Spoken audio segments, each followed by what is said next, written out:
ओला electric से शुरुआत कर लेते हैं। ओला इलेक्ट्रिक का शेयर एक बार दिखाइए। 5% से ज़्यादा की मजबूती आपको ओला इलेक्ट्रिक के शेयर में दिखेंगी। मैं जैसे आपको कह भी रहा था ना कि आज हो सकता है कि बाउंस बैक आ जाए, क्योंकि स्टेटमेंट आया ना जो कंपनी का, वो थोड़ा मरहम लगाने का काम कर देगा। वैसा हुआ भी है। अब टेक्निकली बाउंस कह लीजिए, पुल बैक कह लीजिए, रिकवरी कह लीजिए, लेकिन इस रिकवरी में फंसना नहीं है ना, राइट? थोड़ा सा रुक जाएंगे तो अच्छा प्राइस मिलेगा। ठीक है, आपने कहा था 27-28। मैं तो सिर्फ थोड़ा और भरोसा चाह रहा हूँ कि जो देख रहे हैं ना, कभी कूद कर या फिर इम्पल्सिव नहीं ट्रेड ना नहीं ले लें। नहीं, वैसा मत इस वजह करिए। से मैंने सिर्फ नहीं पूछा नहीं। था कि क्लैरिटी आ जाए कि ऊपर आ गया, ये ना हो कि बस छूट गई है। फॉर्मो वाली फीलिंग में कहीं 32-33 पर ले ना ले, 27-28 का लेवल मिले, वहां पर आप जरूर खरीदारी करके चल सकते हैं। अच्छा, कल हमने देखा था ऐसे शुगर लोगों के स्टॉक्स लिए मैं में। बता देती हूँ। हाँ हाँ, प्लीज। ऐसे लोगों के लिए मैं बता देती हूँ, अगर अभी लिया तो 27-28 15% दूर है, फिर आप परेशान होंगे। सो बेटर है मत करें ऐसा। हाँ, स्टॉप लॉस तो लगाना नहीं किसी को, चाहे 5% का बता दो, चाहे 10 का या 4 का या 20 का।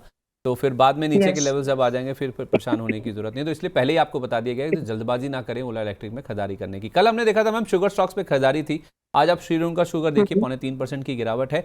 आज आईटी इंडेक्स ऊपर है, लेकिन एलटीआई माइंट्री में हम देख रहे हैं कि 3.25% के आसपास का फॉल है। ये जो अपवाद है या जो कॉन्ट्राडिक्शन दिख रहा है दोनों स्टॉक्स में, श्री रेणुका और एलटीआई माइंट्री, इसको अगर आप थोड़ा एक्सप्लेन कर पाए, इनमें क्या करना है? एक सेकेंड, मैं थोड़ा सा रीजन भी देख लेती हूँ कि ऐसा क्या है कि ये थोड़े अलग ही चल रहे हैं। देखिए, रेणु का तो सीधा समझ में आ रहा है कि इसमें लॉस ही है, तो शायद इसीलिए वो बाउंस भी सस्टेन नहीं कर पा रहा है। रेणु का हम्म। हालांकि ज्यादातर शुगर स्टॉक्स ऐसे ही है, लेकिन इसका कुछ 1000% के आसपास का इसमें नेगेटिव प्रॉफिट दिख रहा है, तो वो एक सेंटिमेंट को फिलहाल के लिए उसको ट्रिगर कर रहा है कि यहाँ पर कंपनी में फाइनेंशियल्स अच्छे नहीं है। तो फिलहाल के लिए दैट इज समथिंग जो कि ईयर ऑन ईयर बेसिस पे जो प्रॉफिटेबिलिटी नहीं है, इस हम्म। साल 1500 के आसपास इसमें नुकसान दिखा रहा है। अब नेट प्रॉफिट क्यों कम है वो मैं डीप डाइव करेंगे, लेकिन अभी तो नहीं। बट दैट इज व्हाट जो जिसकी वजह से थोड़ा सेंटीमेंट इस लेवल पर आने के बाद भी उठ नहीं पा रहा है ये, सो वो एक रीजन हो सकता है। हालांकि अगर खरीदारी का लेवल ढूंढना है तो थोड़ा अगर हम शांति से इसको अगर देखें तो ये शायद मतलब मोस्ट लाइकली है कि 24 रुपए 50 पैसे के आसपास आज कल 2-4 दिन के अंदर में आ जाएगा। तब इसमें हम्म। खरीदारी के बारे में लिमिटेड एक्सपोजर पर जरूर देख सकते हैं, बट नॉट नाउ। दूसरा, एलटीएमआई अगर मैं देखूं तो एलटीएमआई में तो सिर्फ मुझे एक प्राइस करेक्शन दिख रहा है संदीप जी, और वो इसलिए क्योंकि ये छोटा सा स्टॉक, मतलब नॉट छोटा सा, लेकिन अप्रैल से लेकर के जो स्टॉक 3800 के आसपास था, अप्रैल 2025 यानी इसी साल के स्टार्टिंग में लगभग 9 महीने हुए हैं, 64% के रिटर्न पर ये बैठा है, अभी लगभग 60% के रिटर्न पर। तो एक हम्म। प्राइस ये या एक पुल बैक मूवमेंट हम लोग यहाँ पर थोड़ा सा देख रहे हैं, जो कि लाइकली है कि कंटिन्यू भी होगा। तो मेरे हिसाब हम्म। से आप अगर इसमें फ्रेश बाइंग के बारे में सोच रहे हैं तो थोड़ा रुक जाएंगे तो बेटर होगा, एक अच्छा प्राइस आपको मिल सकता है। नाउ सपोर्ट क्या कर रहा है इसके इस प्राइस मूवमेंट के साथ, क्या ऐसा है जो इसको यहाँ पर गिरने में हेल्प कर रहा है? वो है इसका वैल्यूएशन या फिर एक्सपेंसिवनेस बोलना चाहिए। हम्म। सेक्टर 26 के आसपास में है और ये भी 37 के मल्टीपल्स के आसपास में है, तो ऑलमोस्ट डबल है। तो थोड़ा सा कूल ऑफ होना जायज बात है, जो कि यहाँ पर वो मैं देख पा रही हूँ कि होगा भी। तो फ्रेश बाइंग से पहले आई डोंट सी कि इसमें कोई फ्रेश बाइंग हमको 5800 या 5600 की इस रेंज से पहले करना चाहिए। So one should wait hmm. For a better buying in this. चलिए, इस बीच आपको बता दूं, बैंक ऑफ जापान की पॉलिसी का फैसला आ चुका है। जो इंटरेस्ट रेट्स हैं वो बढ़ाकर 0.75% पर कर दिए गए हैं, जो कि 30 साल में सबसे उच्चतम स्तर है। 30 साल में सबसे अधिक हैं ये लेवल्स। तो जैसा एक्सपेक्टेड था वैसा ही फैसला बैंक ऑफ जापान की ओर से आता हुआ दिखा भी है। तो यस। सेंट्रल बैंक ने कहा है कि जो शॉर्ट टर्म के जो रेट्स हैं उनको बढ़ाकर 0.75% करना यूनानिमस था, यानी कि सारे ही मेंबर्स ने एक तरफा इसकी तरफ जो हामी है वो भरी सहमति जताई है, जिस वजह से बैंक ऑफ जापान की ओर से दरें बढ़ाई गई हैं, 0.75% कर दी गई हैं, जो कि 30 साल में सबसे उच्चतम स्तर है ब्याज दरों का, जहाँ तक जापानीज मार्केट की बात है। नियर जीरो इंटरेस्ट रेट्स या बोरिंग कॉस्ट के साथ जापानीज मार्केट ऑपरेट करते थे, लेकिन अब इसे बढ़ाकर सीधा 0.25% पर कर दिया गया है। जो इन्फ्लेशन का टारगेट है 2% का, उसको मीट करने के लिए ये बैंक ऑफ जापान की ओर से स्टेप लिया गया। तो वाइडली एंटिसिपेटेड मूव था और वैसा ही कुछ देखिए आप पर रुझान देखने को मिला भी है। और यही कारण है क्योंकि बाजार पहले से जानते थे कि ऐसा होने वाला है, ये चीज़ डिस्काउंटेड है। आई थिंक ये 4 दिन में ना इसी वजह से ही हमने देखा है कि यूएस और इंडियन मार्केट्स में जो गिरावट है वो बनती हुई दिखी है। मैम, आपका रिएक्शन? ये 0.75% जैसा एक्सपेक्टेड था वैसा ही फैसला आया बैंक ऑफ जापान का? यस, और अगर ये 1 रुपी होता, मतलब 100 बीपीएस होता है तो भी मार्केट सरप्राइज होती, 50 बीपीएस होता तो भी मार्केट सरप्राइज होती। बट इट वाज ऑल कि एक्सपेक्टेड था इतना होगा और वही हुआ है। तो और इसका जो इम्पैक्ट, एक्सक्यूज मी, इसका जो इम्पैक्ट है संदीप जी, ये अगर मैं ऐसे देखूं कि हमारी मार्केट पर आज कल पड़ेगा या परसों पड़ेगा, ऐसा वाला इम्पैक्ट नहीं है ये ऐसा डिसीजन है जो कि एक ट्रेंड को, जो भी ट्रेंड मार्केट पकड़ती है अभी आने वाले कुछ समय के बाद में, ये तो 2-3 दिन के बाद ट्रेंड डिसाइड होगा। अभी जो भी ट्रेंड मार्केट पकड़ेगी उस ट्रेंड को कंट्रीब्यूट करेगा ये डिसीजन, क्योंकि जो फंड की अवेलेबिलिटी है, अभी सबको पता है कि भैया इतना महंगा ये हो गया है। इट इज होता है ना, ठप्पा लग गया उस चीज के ऊपर। सो जो दिशा है उसमें जो पहले से कुछ नया नहीं इंक्लूड हुआ है, तो जो दिशा मार्केट की पहले से थी वही बरकरार रहने वाली है। सो मेरे हिसाब से ये सबको पता था कि क्या होने वाला है, so it is already discounted, तो कुछ नया ट्रिगर नहीं आया। यस, ठीक है, परफेक्ट है, ओके। नया अगर कहीं कुछ हो रहा है ना, हाँ कुछ कह रही थी आप? नहीं, हाँ, नया अगर कुछ कहीं हुआ ना तो वो है मीशो का स्टॉक। मीशो का ना आप 1 महीने का चार्ट दिखाइए, तो लिस्टिंग के बाद, हालांकि 1 महीना हुआ नहीं है, लिस्टिंग के बाद का जो मूव है ना पूरा इसमें कैप्चर हो जाएगा। पहली बार हुआ है कि मीशो के स्टॉक में आज हमें गिरावट देखने को मिली है, या फिर जो इनके इन्वेस्टर्स हैं जिन्होंने होल्ड किया हुआ था उन्होंने गिरावट फेस की है। 1 महीने का चार्ट दिखा दीजिए मीशो का, तो उसमें आपको दिखेगा मैम, कल इसने बनाया था 254.40 रुपये का हाई, और आज इस स्टॉक में हम देख रहे हैं कि 4-4.5% के आसपास की गिरावट दिख रही है। पहली बार है ये मीशो के स्टॉक में, आप देखिए चार्ट दिखा रहा है कि गिरावट है, कोई डिसाइसिव बड़ी गिरावट देखने को मिली है। 100% ऑलमोस्ट ये डबल हो चुका है अपने इशू प्राइस। आई थिंक 111 रुपये का इशू प्राइस था, 1 लाख करोड़ रुपये से ज़्यादा की मार्केट कैप है आज 4.5% के फॉल के बावजूद। मीशो में मैम ये वैल्यूएशन जस्टिफाइड है? इन लेवल्स पर 4.5% नीचे क्या करना चाहिए? संदीप जी, अभी ये चल रहा है लगभग 234 पर।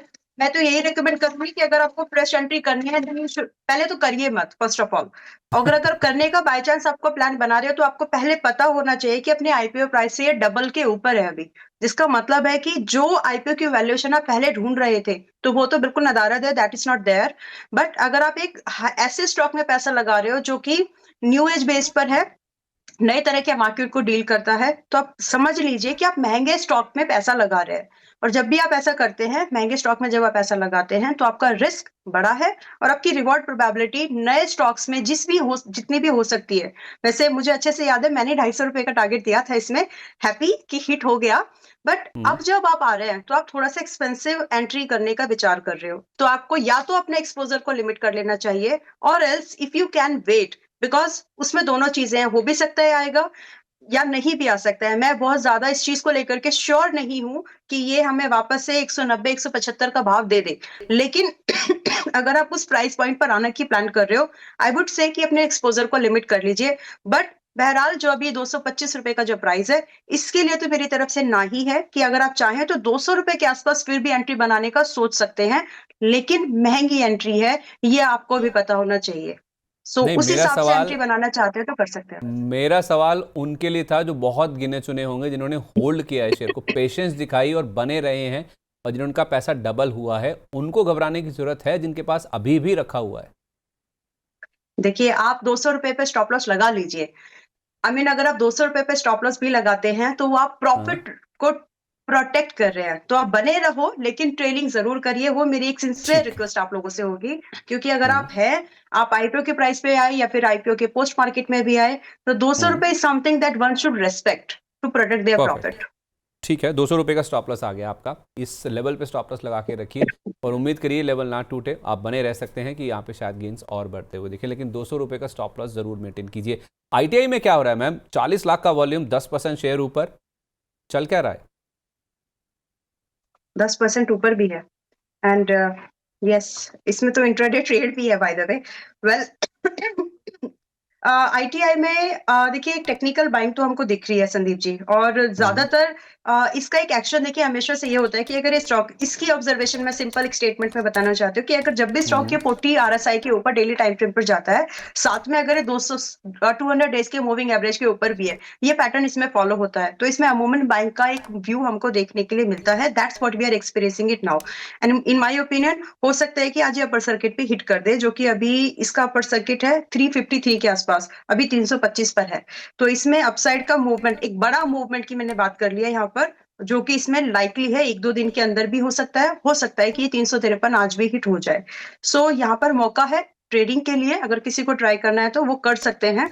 This trade will go to our members also, actually हमारे मेंबर्स के पास में भी ये ट्रेड जाएगा, क्योंकि प्राइस एक्शन के हिसाब से वो हमारी पैरामीटर्स को मीट कर रहा है। 10% के ऊपर स्टॉप लॉस कहाँ लगाएंगी? 10% के ऊपर 311 रुपए का स्टॉप लॉस है और टारगेट है 353 रुपए का।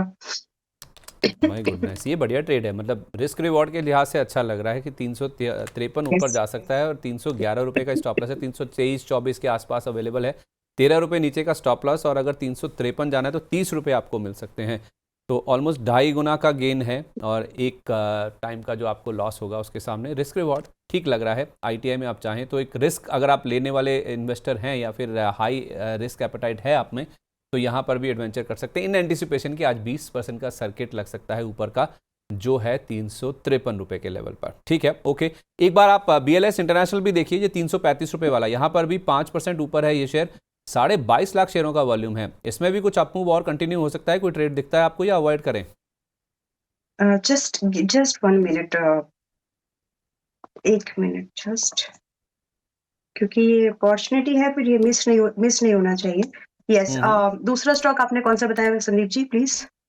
मैंने आपसे पूछा BLS इंटरनेशनल जो BLS 335। इंडस्ट्री। हाँ, alright, BLS international, okay. LTMI की जगह पे ये अच्छा परफॉर्म कर रहा है और ये 2-3 दिन के लिए ये अच्छा रनअप भी मूव भी कर सकता है।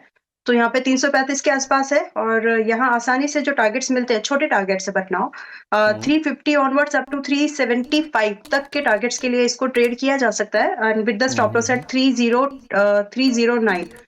309 रुपए के स्टॉप लॉस पर 335-36 पर अभी मिल रहा है, एंट्री बनती है, और 350 से लेकर के 375 के टारगेट्स के लिए हम इसको आसानी से होल्ड कर सकते हैं। ये सारे हाई रिस्क वाले ही ट्रेड है ना, वही लेना जिनके एपेटाइट है रिस्क ज़्यादा लेने की। यस, क्योंकि ठीक है। देखिए सीधी सी बात ये समझिए कि ये हाई बीटा स्टॉक्स है। इनमें हाँ। हाई बीटा का मतलब ये होता है कि जो कम समय में ज्यादा चलते हैं, या फिर ज्यादा वोलेटिलिटी को इंडेक्स की अपेक्षा ज्यादा मूव करते हैं, सिंपल सिंपल। तो ये वैसे ही स्टॉक्स हैं। आपने इस चीज को बहुत अच्छा किया कि आपने उसको वापस से हाईलाइट किया कि हाई वोलेटाइल स्टॉक है, समझ के ही पैसा लगाइए, अदरवाइज इग्नोर करिए। ठीक है, बस एक मुझे ना वोखाड आप और बता दीजिए। आज फिर से कई दिनों के बाद ये स्टॉक चलना शुरू हुआ है, 3 लाख शेयरों का वॉल्यूम है, 4-4.25% ऊपर है। इसमें कोई ट्रेड है या फिर इसको अवॉइड करें? फिलहाल वेट एंड वॉच है। जस्ट अ मिनट, वोखार्ड 3%, 3.5% ऊपर हो गया अभी। क्योंकि इनकी ना कहाँ एक मिल रही है एंटी, ये लिस्ट आपको? सॉरी, कहाँ मिल रही है ये लिस्ट आपको? अच्छी लिस्ट है। ऑलराइट। डिस्क्लोज कराएंगे सब कुछ। कुछ तो रहने दीजिए। सो देखिए, हमेशा जब भी एक पहले तो इस स्टॉक की स्पेसिफिकली बात कर लेते हैं, फिर एक और चीज बताऊंगी जो पर्सनली हम फॉलो करते हैं अपनी रिकमेंडेशन सर्विसेज को वाइल सेलेक्टिंग अ स्टॉक। ठीक है। तो पहले वोकार्ड फार्मा भी 1426 के आसपास में है। आज इंट्राडे में आपको ये 1400 से लेकर के 1430 के आसपास की रेंज में मिल रहा है। आप इसको खरीद सकते हैं। स्टॉप लॉस जरूर मेंटेन रखिए, लगभग 100 पॉइंट्स अवे है, विच इज 1310। 100 पॉइंट से ज्यादा का स्टॉप लॉस है इसमें। अगर आप उसको मैनेज कर सकते हैं तो आप इसमें टारगेट के लिए वेट कर सकते हैं, विच इज 1510 का एक पहला टारगेट यहाँ पर, एंड दूसरा टारगेट लगभग थोड़ा सा बड़ा जंप है, जो कि ट्रेंड के हिसाब से मैंने जंप बोला है, वो भी रीजन बताऊंगी वाई। तो 1700 रुपए के लिए आप इसको होल्ड कर सकते हैं as a second target. Now depends कि आपकी एंट्री, आपका रिस्क एपेटाइट कितना है। अगर आप ट्रेलिंग के साथ सेकंड टारगेट के लिए होल्ड करना चाहें, it is good to hold. तो इसमें एंट्री के बारे में सोचा जा सकता है। नाउ देखिए, किसी भी स्टॉक में जब पैसा लगाते हैं ना, तो हमको वो स्टॉक सेक्टर कहां पर ट्रेड कर रहा है वो देखना, एक तो नंबर 1 चीज। दूसरा, इंडेक्स के ओवरऑल मूवमेंट पर। इंडेक्स देखिए, ये स्टॉक्स अभी चले ही नहीं है अगर देखा जाए तो, जबकि इंडेक्स हम ऑलमोस्ट ऑल टाइम हाई के पास में ही है। तो अगर आपको कहीं पर ऐसी वैल्यू दिखे कि स्टॉक भी टेक्निकल भी ठीक लग रहा है, वैल्यूएशन भी ठीक है, एंड उसका जो खुद का जो उसका इंडेक्स है, जैसे निफ्टी फार्मा, आप निफ्टी फार्मा देखो, एक नए नए अपसाइड की मूवमेंट के लिए रेडी हो रहा है। तो Wockhardt pharma belongs to pharma index, तो इसमें एक मूवमेंट, मतलब इंडस्ट्री नॉट इंडेक्स, उसमें मौका बन रहा है, आप उसको ट्रेड कर सकते हैं। तो कुछ छोटी छोटी चीजें अगर आप मैच करेंगे, ज्वाइन करके देखेंगे, तो आपको अच्छे स्टॉक्स मिल जाएंगे। बट कोशिश हमेशा यही रखिए कि आप बाइंग अच्छी लेने की कोशिश करें, क्योंकि बाइंग अच्छी होगी तो आपका रिस्क कम हो जाता है। तो इन स्टॉक्स में एक अच्छा मूवमेंट बन सकता है। वन कैन मेरे हिसाब से तो स्विंग भी है एंड मिड टर्म इन्वेस्टमेंट भी है। ठीक है, ओके, परफेक्ट। अब बताइए सिलेक्शन का तरीका जो आप कह रही थी। देखिए सर, मैंने बोल दिया वो कि इंडेक्स देखना है पहले हमें कि इंडेक्स का मूड क्या है, फिर उसके बाद अच्छा। जिस स्टॉक में पैसा लगा रहे हैं वो कौन सी इंडस्ट्री को बिलोंग करता है, उस हम्म, इंडस्ट्री का इंडेक्स देखो। जैसे कि निफ्टी फार्म, ये फार्मा इंडस्ट्री का स्टॉक है तो ये अच्छा दिख रहा है, तो फार्मा स्टॉक देखिए वो कैसे दिख रहा है, सेक्टर कैसा लग रहा है। सेक्टर अगर आपको थोड़ा बहुत लगे कि हाँ उसमें अच्छी जगह है, तो फिर स्टॉक हम्म, पे आ जाइए कि स्टॉक की अच्छी जगह पर है, अगर हाँ तो फिर उसमें पैसा लगा सकते हैं। नाउ आपको ये भी देखना है, इंट्राडे ट्रेड प्लान कर रहे हो तो कम से कम एक टेक्निकल पैरामीटर जरूर रखिएगा कि या तो हम्म, एक भी रखा तो इनफ है कि आपका स्टॉक 50 या 40 आरएसआई के ऊपर होना चाहिए डेली टाइम फ्रेम पर। अगर ये है तो हम्म, आपका मोमेंटम बन जाता है और आपको जो स्टॉप लॉस है वो छोटा, आपको डिफाइंड स्टॉप लॉस मिलता है। So this is for swing trading. अगर आप इसी को थोड़ा और होल्ड कर दें तो मतलब 2-4 क्वार्टर के हिसाब से तो फिर वो बहुत अच्छा परफॉर्म करता है। दिस इज व्हाट, हम्म, एक छोटा सा ऑब्जर्वेशन है, स्ट्रैटेजी है एक्चुअली, जिसमें हम लोग ये फिल्टर के तौर पर इसको यूज करते हैं। तो बहुत ये जो बढ़िया। अभी कुछ स्टॉक्स आपने लिए, अभी जैसे दूसरा स्टॉक आया था बीएलएस, तो बीएलएस इंटरनेशनल, दो it is kind of IT BPO services, लेकिन क्योंकि आईटी में एक मूवमेंट बनेगा, अभी भी आईटी वीक नहीं हुआ। And I would like to say this कि पिछले 2 महीने से बार बार मैं बोल रही हूँ कि आईटी जो है अच्छा परफॉर्म कर सकता है। तो अभी लोग धीरे धीरे आकर के आईटी के नाम ले रहे हैं कि आईटी स्टॉक्स सेक्टर अच्छा करेगा, but I was one of them and I am happy, God's grace, I am happy for this कि पिछले 2-2.5 महीने से मैंने बार बार आईटी का नाम लिया, उसमें स्टॉक्स भी रेकमेंड किए, जैसे टीसीएस था, हैप्पीएस्ट माइंड था, हैप्पीएस्ट माइंड अभी चला नहीं है वैसे, परसिस्टेंट था, कोफोर्स था, देन विप्रो, इन्फोसिस। इन्फोसिस मेरे खुद के लिए मैंने यूज किया है, बट ये काम किया और अभी भी आईटी वीक नहीं हुआ है। तो मेरे हिसाब से जो स्टॉक्स आपके सेक्टर में दम है, जहां पर आपको लग रहा है कि सेक्टर चलेंगे, उनके ही स्टॉक्स को पकड़ो। अगर वो अच्छी जगह पर है तो आप उनमें अच्छी एंट्री ढूंढ सकते हैं। तो वोकहार्ड, बीएलएस, ये उसी कैटेगरी से है। चलिए ठीक है, परफेक्ट है। अच्छा, आप ये जो कह रही थी ना कि ये लिस्ट कहाँ से आप निकाल रहे हैं, मैं कहाँ से तो नहीं बता पाऊंगा, लेकिन हाँ इस लिस्ट में एक दो नाम और है जो मैं आपसे पूछना चाह रहा हूँ, और एक कॉन्ट्रा लिस्ट भी आपके सामने रखूंगा, और उसमें मैं आपका व्यू चाहूंगा कि उसमें क्या करना है। कॉन्ट्रा वाला जो सवाल है मैं आपसे बाद में पूछता हूँ, लेकिन इस लिस्ट में ना मैंने न्यूलैंड लैब्स आपके सामने नहीं रखा क्योंकि टिकट साइज़ बहुत बड़ा है, 16,420 रुपये का स्टॉक है, वॉल्यूम भी कम रहते हैं। इसमें फोर्स मोटर्स भी है जो कि 18,000 के ऊपर चला गया। लेकिन एक चीज़ जो मैं हाईलाइट करना चाह रहा था ना, वो है बीएलएस इंटरनेशनल। इसका जरा स्टॉक दिखाइए एक बार। बीएलएस इंटरनेशनल आपने अभी थोड़ी देर पहले ही बताया था 335 रुपये का भाव था जब हमने डिस्कस किया था, और अभी देखिए स्टॉक 340 रुपये का हाई लगाकर आया है। तो 5 रुपये के आसपास का मूवमेंट अगर आपने 335 पे लिया है ना, तो आपको विद इन अ मिनट्स ही मिला है, क्योंकि स्टॉक में हमने देखा है कि बोलने के बाद भी आप मूव कंटिन्यू रहा है। अभी 7% से ज़्यादा का मूव इसमें दिख रहा है। तो इसमें हमने वोकहार्ट भी डिस्कस किया, बीएलएस इंटरनेशनल डिस्कस किया, आज सुबह हमने ओला की बात की थी, स्टॉक 8% ऊपर आ गया, आईटीआई में 9.5% का मूव है।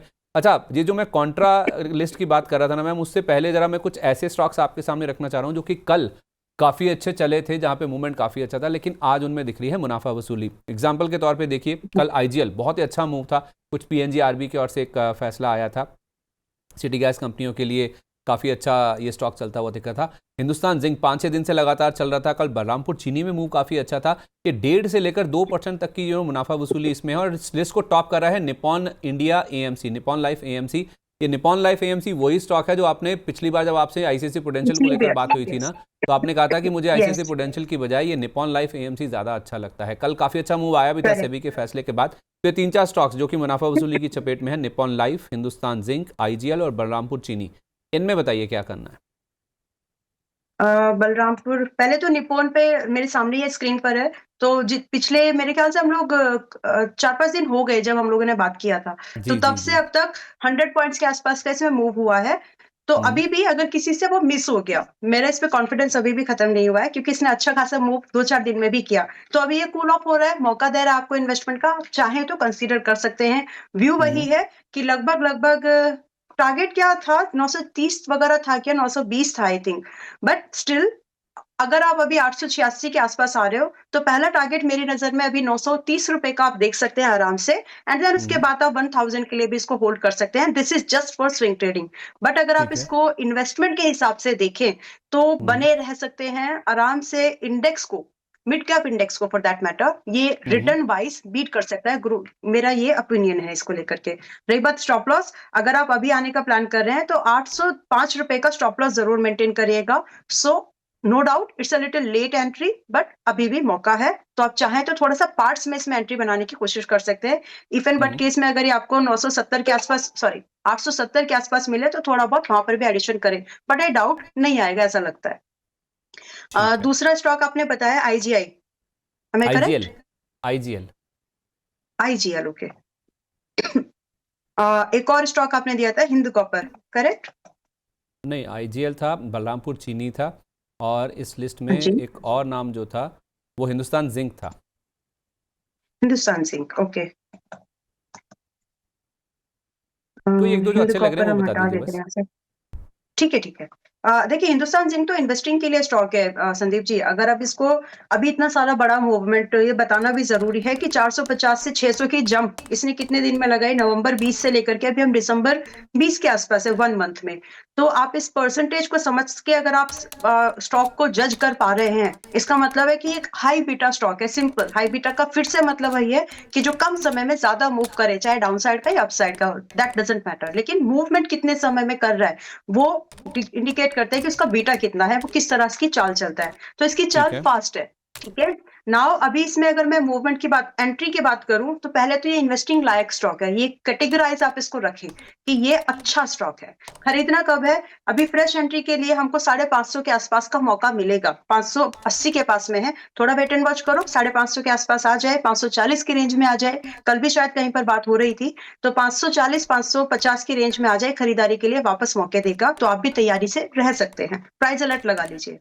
ठीक है। नेक्स्ट आप जो बता रहे हैं बलरामपुर चीनी, बलरामपुर चीनी में बहुत ज्यादा डाउनसाइड बचा हुआ लगता नहीं है, 440 के आसपास है मेरी ओपिनियन में। अगर आप इसको आज एक मौके की तरह ढूंढना चाहें तो कर सकते हैं, 440 के आसपास स्टॉप लॉस थोड़ा सा रखें आप, लगभग 400 रुपए का।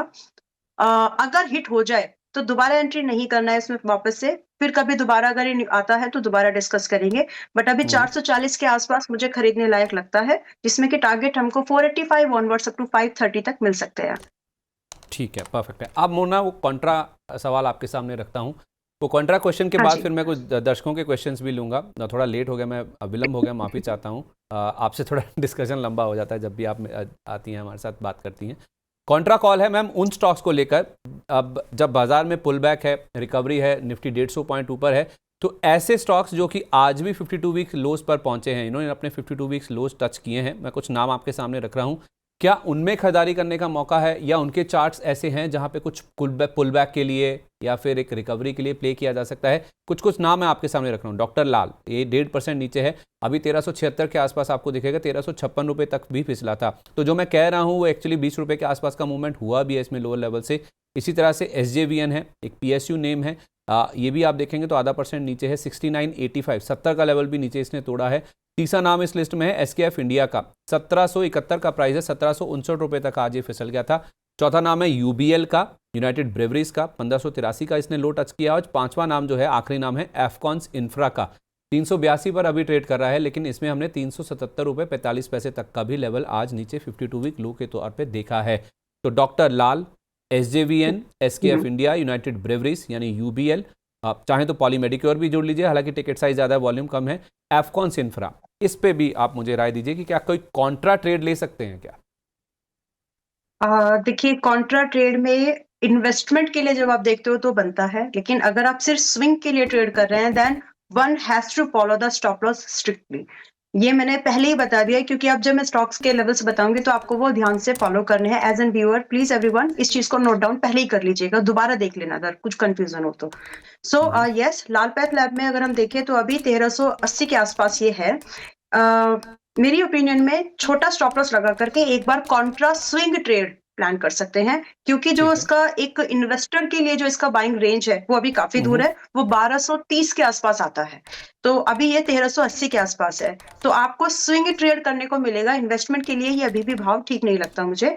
तो आप स्विंग ट्रेड प्लान कर सकते हो 1330 के स्टॉप लॉस के साथ में, और टारगेट आप यहाँ पर कर सकते हैं 1415 का पहला, एंड दूसरा टारगेट आप चेस कर सकते हैं 1480। तो ये स्विंग ट्रेड ही है। अगर स्टॉप लॉस ट्रिगर होता है तो आपको इससे लगाव नहीं रखना है, क्योंकि मैंने जैसे बताया इन्वेस्टिंग वाला जो भाव है मेरी नजर में 1230 वो काफी दूर है अभी।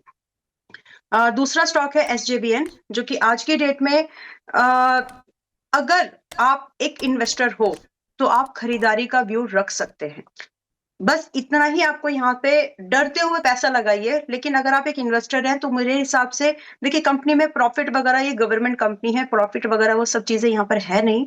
बट मुझे जो अट्रैक्ट करता है वो एक थीम है, जो कि विंड एनर्जी को लेकर के, जिसमें ज्यादा कंपटीशन मुझे दिखता नहीं है। दो ही कंपनीज है फॉर दैट मैटर, तो SGMN is one of them. ठीक हालांकि है। दोनों में से एक को चुनना हो तो मैं सुजलॉन को चुनूंगी। बट प्राइस वाइज ये अच्छी खासी करेक्ट हो चुकी है, यहाँ से बहुत ज्यादा डिक्लाइन बचता नहीं है।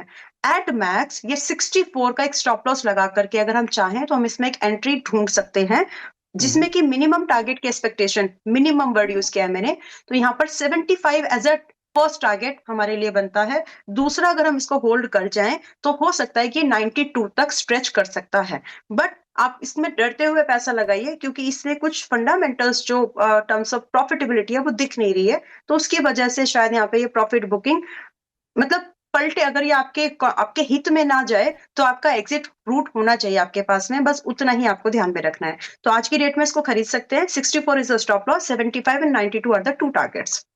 Now we have SKF India. तो ये तो हमारे लिए एक ओपन कॉल है। हम अपने मेंबर्स को, मैंने ये ट्रेड रेकमेंड किया है 1750 से 1800 की रेंज में, और ये अभी हाल फिलहाल में इसको रिकमेंडेशन के तौर पर मेंबर्स के साथ में शेयर किया है, जिसमें कि मेरी एक्सपेक्टेशन 2000 से लेकर के 2500 के टारगेट किया। इट्स अ कॉन्ट्रा ट्रेड, तो जैसे कि आपकी लिस्ट में आया भी है ऑलरेडी। तो 52 वीक के लो के इस तरह के ट्रेड सेटअप्स को जनरली मैं पसंद भी करती हूँ। लेकिन इसमें जो स्टॉप लॉस है, संदीप जी, हमारा स्टॉप लॉस यहाँ पर 1620 का स्टॉप लॉस हम मेंटेन करके चल रहे हैं। तो अगर किसी को कंसिडर करना है एज अ कॉन्ट्रा बेट, कर सकते हैं। Now we have UBL। I think UBL तो, एक सेकेंड, मुझे इसके लिए आप टाइम दीजिए, लेट मी चेक दिस, कि कहीं ये मेरे पर्सनल होल्डिंग्स में तो बैठा नहीं है। यस, UBL मेरे पर्सनल होल्डिंग्स में है संदीप जी, तो मैं फिलहाल इस पर कोई रिकमेंडेशन तो नहीं दे सकती। और ये मेरी पर्सनल होल्डिंग्स में इसीलिए है क्योंकि यहाँ पर एक बॉटम बाइंग अपॉर्चुनिटी मुझे मिल रही है। ठीक है। वेल, दूसरा स्टॉक है आपने जो दिया है, दैट इज एफकॉन्स, 380 के हाँ। आसपास में है। एक छोटा ट्रेड प्लान कर सकते हैं, लेकिन एक्सपोजर एक्सट्रीमली लो रखिए। उसका कारण ये है कि अगर आप स्टॉक को देखेंगे तो अभी भी सेक्टर से 2x, ऑलमोस्ट 80% मल्टीपल्स पर महंगा है, जबकि इतना करेक्ट हो चुका है।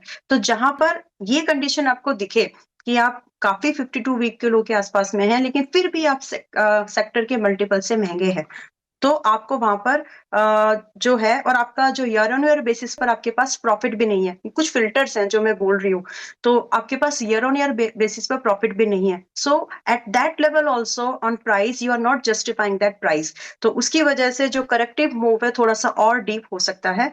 इसीलिए अगर हम एफकॉन में, मेरे लिए ज्यादा कंफर्टेबल प्राइस यहाँ पर है, अभी 380-81 पर है। मैं ज्यादा कंफर्टेबल हूँ इस पे 365 से 70 के आसपास। तो अगर आप यहाँ खरीदेंगे तो आपका रिस्क छोटा है, स्टॉप लॉस हिट होने के चांसेस भी कम है। 355 रुपए का स्टॉप लॉस लगा करके हम इसमें यहाँ पर आराम से फिर 400 रुपए का एज अ फर्स्ट एंड 415 रुपए का सेकंड टारगेट को चेस कर सकते हैं। बट अभी वेट करेंगे तो ज्यादा बेटर है, थोड़ा सा और सा रख सकता है एफकॉन्स। ठीक है, आप कह रहे हैं कि 365 370 के आसपास मिले तो 355 रुपये का स्टॉप लॉस लगा के एफकॉन्स इंफ्रा में आप खरीदारी कर सकते हैं। और SKF इंडिया, जैसे मैंने भी कहा कॉन्ट्रा ट्रेड है, आपने भी इसको कॉन्ट्रा ट्रेड अपने मेंबर्स को बताया है, तो यहाँ पर भी मूव काफ़ी अच्छा देखने को मिल सकता है। तो ये होगी ऐसे स्टॉक्स की बात जो कि 52 वीक लोज पर हैं। बाजार लोअर लेवल से अच्छी रिकवरी दिखा रहा है या फिर मजबूती के मूड में है, लेकिन इनमें हम देख रहे हैं कि आज 52 वीक लोज लगे हैं। अब सवाल मन में आता ही है कि लोअर लेवल्स पे क्या ये स्टॉक अट्रैक्टिव हो गए हैं, और उसी को हमने एड्रेस करने की कोशिश की भी है। अब आते हैं आपके सवालों की तरफ। माफ़ी चाहता हूँ, थोड़ा विलंब हो गया। कुछ ऐड करना चाह रही हैं आप? हाँ, एक मैनकाइंड फार्मा है संदीप जी। मैनकाइंड फार्मा, क्योंकि फार्मा का स्टॉक है, फार्मा सेक्टर चलेगा अभी। IT और फार्मा में अभी भी जगह है, तो स्टॉक ठीक है। स्पेसिफिक एक्शन लेंगे तो बेटर है। मोखाट तो आपने ऑलरेडी हाईलाइट किया ही था।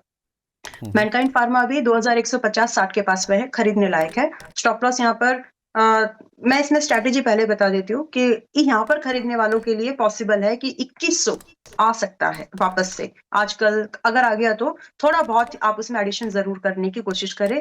एक कंबाइंड स्टॉप लॉस 2000 का मेंटेन करके हम यहाँ पर 2250 से लेकर के 2500 को टारगेट कर सकते हैं।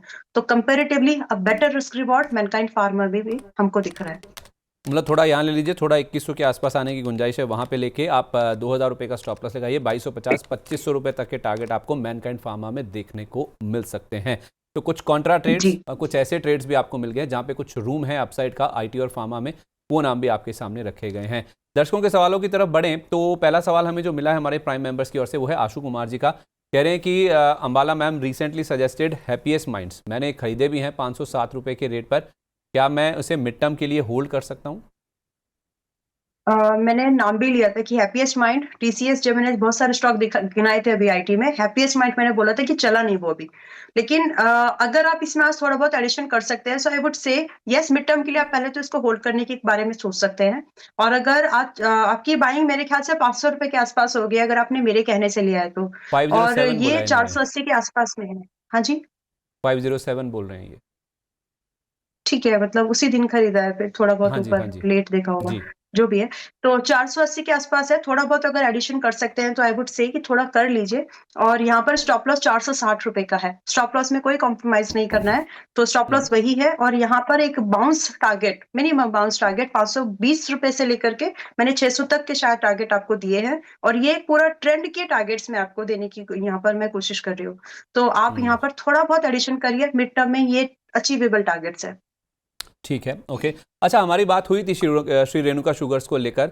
डेली लाइफ के नाम से हमारी दर्शक है, पहले तो मैं ये हमारी जो प्राइम मेंबर हैं इनसे रिक्वेस्ट करता हूँ कि आप अपना नाम बताइए। आप रोज़ आपका सवाल हम लेते हैं, लेकिन डेली लाइफ से बोलना ना मुझे थोड़ा अलग सा लगता है। मेरी रिक्वेस्ट है, मैंने ऐसा कुछ ऑफेंडेड फील मत कीजिएगा, अगर अपना नाम आप बता सकें। ये कह रही है कि मेरे पास श्री रेणुका शुगर के स्टॉक है, मुझे लॉस हो रहा है। मैंने आपसे डिस्कस किया भी था, आपने बताया भी था। अब इनका लेवल है 37 रुपये का, जहाँ पे इन्होंने लिया है वहाँ से ऑलमोस्ट 11 रुपये नीचे हैं। तो कुछ ऐड करना चाहेंगी जो पहले आपने व्यू दिया उसमें?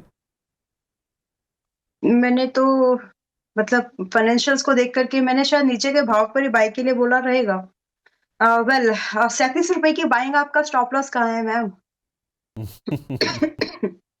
ठीक है, ये क्वेश्चन ऐसा नहीं होना चाहिए कि मैं किसी की दुखती रग को दबाना नहीं चाह रही, बट मेरा रिक्वेस्ट है, नहीं आप नहीं, किसी की भी लेजिटिमेट है, रिकमेंडेशन को फॉलो ये करिए, लेजिटिमेट है मैम, चाहे। ये स्वाभाविक है और ये बहुत वैलिड पॉइंट है जो आप उठा रही हैं। और ये पहली बार नहीं हुआ, इन्हीं के साथ नहीं है, हम इनके साथ नहीं बोल रहे हैं। बहुत सवाल ऐसे आते हैं मैम, 50% नीचे स्टॉक मिल जाते हैं। 400 वाला स्टॉक लिया, 200 तब भी होल्ड किया हुआ है। तो 50% नीचे आने का वेट आप कर रहे थे, क्यों अपना स्टॉप लॉस नहीं ट्रिगर करते हैं? You know what stops you, या फिर कैसी कौन सी ऐसी चीज़ है? मैंने तो एक ऐसा सवाल भी देखा है मैम, जिसमें उन्होंने, एक हमारे दर्शक हैं, मुझे नाम भूल गया उनका, स्टॉक का नाम भी पता नहीं क्या था, कह रहे हैं कि मैं भले ही 1 रुपये मुनाफे में बेचूं, मुझे कितने साल वेट करना पड़ जाए, मैं लॉस में नहीं बेचूंगा। और स्टॉक नीचे था 30-40%। तो फिर एक बात बोल ही देती हूँ, फिर कंपनी में जाइए, उस कंपनी में खुद से आप मैनेजमेंट का पार्ट बन जाओ। You start running that company, that see. अगर आप नहीं छोड़ सकते उस कंपनी को सालों तक है। क्योंकि सी, आप जब स्टॉक मार्केट में आप पैसा लगा रहे हैं ना, आप किसी और के ऊपर दाव खेल रहे हो, सीधी सी बात है। हम किसी और कंपनी के मैनेजमेंट पर, उनके काम करने की शैली पर हम विश्वास करके पैसा लगा रहे हैं। एग्जैक्टली। मार्केट उसको कैसे रिस्पॉन्स करेगी, उसके हिसाब से हम पैसा लगा रहे हैं। अब उसको नहीं वो जस्टिफाई कर रहा है, मार्केट नहीं उसको रिस्पेक्ट दे रही है, तो ठीक है ना। मतलब this is the beauty of stock market, that you can shift your businesses as quick as you know change your dress, simply. क्योंकि बाकी अगर किसी बिजनेस में आप कमिटमेंट, इट्स नॉट शादी, शादी नहीं है ये कि आप कमिटमेंट करके आप वापस नहीं आ सकते, है ना। स्टॉक मार्केट में जो कंपनीज है, अगर वो आपके हिसाब से परफॉर्म कर रही है, आपके टाइम ड्यूरेशन में परफॉर्म कर रही है, तो वो आपकी। अगर वो नहीं तो फिर छोड़ दीजिए। Just treat it like an old dress, जिसने आपके लिए काम, आपने चाहा था कि आपको फिट होगी लेकिन फिट नहीं हुई। सो यू नो, नजरिए में थोड़ा बदलाव करना पड़ेगा। I am also in learning phase. मैं ऐसा नहीं कि मेरी अभी उम्र कितनी है संदीप जी, बट ये चीजें मैंने अपने अनुभव से, मैं धीरे धीरे मैं भी सीख रही हूँ कि हाँ ठीक है, we got to make the hard decision. हमको डिसीजन लेना ही पड़ता है अगर अपने पैसे को बचाना है। देखिए, आज की डेट में मेरे पोर्टफोलियो का लगभग 37% बॉन्ड्स इसमें गोल्ड में लगा हुआ है। क्यों? क्योंकि मैं उतना एक्टिवली अपने पोर्टफोलियो में उतनी शफलिंग में नहीं कर पा रही हूँ, क्योंकि कहीं ना कहीं स्टॉक्स जो है वापस आ जाते हैं। तो मैंने अपने लिए एक सेफ्टी नेट बनाया कि ठीक है भाई, मैं अपने पोर्टफोलियो का 37% गोल्ड बॉन्ड्स में रख देती हूँ, ठीक है। एसजीबीज में रख दिया मैंने। क्योंकि मुझे पता है कि आज थोड़े दिन के बाद में जिस तरह की ओवरऑल मार्केट की परफॉर्मेंस है, तो जो स्टॉक्स मैंने खरीदे हैं वो आज नहीं, 1 साल के बाद में परफॉर्म करेंगे। उस चीज को प्रोटेक्ट करने के लिए मैंने एक बड़ा चंक मेरा गोल्ड में लगा के रख दिया, क्योंकि मेरा रिस्क एपेटाइट मुझे पता है। तो आपको भी अपना रिस्क एपेटाइट पता होना चाहिए whenever you are putting your money in system. बस उतना ही है, ज्यादा ज्ञान नहीं देना चाहती, but it's it's my experience जो मैं बताना चाह रही हूँ। अगर स्टॉप लॉस ठीक नहीं है। लगाया तो स्टॉप लॉस लिटरली पैसा नहीं कटता हाथ से। लॉस काटना इज समथिंग कि हम अपने हाथ को काट रहे हैं, और वो फील जो होती है ना, डर लगता है लॉस काटते समय, डर लगता है कि अगर ये दोबारा चला गया तो, लेकिन वो डर को आउटकम करना पड़ता है। ठीक है, वेल परफेक्ट है। ओके। मैं जी एग्जांपल रेणुका। दे दूं, पेटीएम मैंने 340 रुपए पे काटा था, और आज पेटीएम 1350 के ऊपर है पेटीएम, अभी पिछले हफ्ते में। सो वो हम्म। एक्सपीरियंस मैंने किया कि मैंने एक स्टॉक को न्यूज के बेस पर उस जगह काट दिया जहां पर मेरे टेक्निकल सब कुछ के हिसाब से वो लग रहा था कि यहीं से तो रिबाउंड होना है, यहाँ तो मुझे थोड़ा और एडिशन करना था। लेकिन उस समय ऐसी न्यूज आ गई कि जिसने मेरा कॉन्फिडेंस वहां पर लूज कर दिया कि ठीक है, आरबीआई ने उनके ऊपर कुछ बाउंडेशन ला दिए थे। देन आई थॉट ठीक है, इसका बिजनेस शायद अभी कम हो जाएगा। बट उसके हम्म। थोड़े दिन के बाद ही वो जो चला, वो फोमो मुझे आज तक भी महसूस होता है, लेकिन उस फोमो पर मैं आउटकम करने की कोशिश कर रही हूँ। So just sharing my my journey. बाकी तो पैसे के साथ साथ इमोशन हर दिन बदलते हैं, मतलब इट्स नॉट अ स्टिक, कोई थंब रूल नहीं है इसका। थंब रूल सिर्फ इतना सही है कि भैया आपकी एक्सपेक्टेशन के हिसाब से अगर आपको लग रहा है कि ज्यादा लॉस हो रहा है, आपकी एंट्री पर जो आपने लॉस डिफाइन किया तो उससे ज्यादा हो रहा है, तो कट जाइए, दैट्स ऑल। ठीक है, ठीक परफेक्ट है, है। आप जी। जी रेणुका, पे कुछ कहना चाहेंगी? नहीं, वो बहुत लंबी स्टोरी हो जाएगी, टेस्टिमनी बन जाएगी। ठीक है, ओके। विशाल शर्मा जी हमारे नए मेंबर हैं, ये प्राइम मेंबर हैं। इनका फोटो एमरी फोटोवोल्टिक को लेकर सवाल है। आप ना थोड़ा सा ओके। 2 मिनट वेट कर लीजिए, बस मैं प्राइमरी मार्केट वाले एक्शन की तरफ बढ़ ही रहा हूँ, वहाँ पर मैं आपका सवाल एड्रेस करता हूँ, क्योंकि हाल ही की लिस्टिंग है ये। एक दो सवाल और मैं लेना चाहता हूँ। इसके अलावा हाँ, नितेश सरंगी जी का सवाल है, कह रहे हैं कि ma'am share your views on ATGL 617 रुपये पर लिया है, और आलोक इंडस्ट्रीज इन्होंने 19 रुपये पर रखा हुआ है। आलोक इंडस्ट्रीज एंड ETGL। जल्दी थोड़ा बता मैं दीजिएगा बोर प्लीज़। नहीं करना चाहती, I may not sound so entertaining Sandeep ji, but मतलब वो वाली कला नहीं है मेरे अंदर कि मैं मतलब यूजर्स को एंटरटेन करना। नहीं, अगर ऐसा होता तो मेरे यूट्यूब पर आज आज के डेट में 10 लाख 20 लाख सब्सक्राइबर होते। हम वही 1 लाख पर हैं अभी भी। So that's all. But yes, जो निकलता है मतलब काम की बातें में ज्यादा। वेल ठीक है, ATGL पर आते हैं वापस से। ATGL अभी 580 के आसपास में है। हम्म। देखिए, अगर आप एक इन्वेस्टिंग के लिए स्टॉक ढूंढ रहे हो, अच्छे ग्रुप हम्म। से ढूंढ रहे हो, हर तरह से जिसका होल्ड है, मैंने ये वर्ड बोला है, इसको बाद में अपने हिसाब से एनालाइज करना, हर तरह से जिसका होल्ड है, अगर आप ऐसे स्टॉक को ढूंढ रहे हो तो अडानी ग्रुप के कुछ स्टॉक्स अच्छे हैं, आप उनमें पैसा लगा सकते हैं। अभी ATGL, हालांकि पिछली बार जब मैंने रेकमेंड किया था उसको तो उस समय 615-20 के आसपास था, उसके बाद ये हम्म। गया 800 के नजदीक गया, जो कि टारगेट हिट करके आया, लेकिन वापस से री एंट्री के बाद इसने मौका नहीं दिया निकलने का या फिर एंट्री बनाने का। तो अगर वापस से आप इसमें एक एंट्री ढूंढ रहे हैं और वही वाला मूव एक्सपेक्टेशन कर रहे हो, तो आप हम्म। कम एक्सपोजर के साथ यहाँ पर 580 के आसपास चाहे तो एंट्री बना सकते हैं। अदरवाइज एक प्लानिंग करिए इस तरह से कि 580 पर कुछ खरीदा और लगभग लगभग अगर गिर गया तो 530 के आसपास, इससे ज्यादा की गिरावट एक्सपेक्टेड नहीं है इसमें, तो 530 के अगर आसपास गिर गया तो थोड़ा वहां पर एडिशन कर लें। ये इन्वेस्टमेंट के लिए बढ़िया स्टॉक लगता है मुझे। और यहाँ से आप लगभग बड़े टारगेट्स हैं, 700 रुपए का एक पहला टारगेट, एंड इसके बाद होल्ड करिए 850 के लिए। जब मोमेंटम बनेगा तो ये इसी मतलब एक अच्छे पेस में भागेगा, तो उस पेस में अगर आप रहेंगे एज एन इन्वेस्टर तो ही आपको मिल पाएगा। बाकी इसका नेचर समझ लीजिए, 10 से 15% ये स्टॉक ऐसे ही मूव करता है। सो आपको पहले इसको समझना है, तभी इसमें पैसा लगाइए।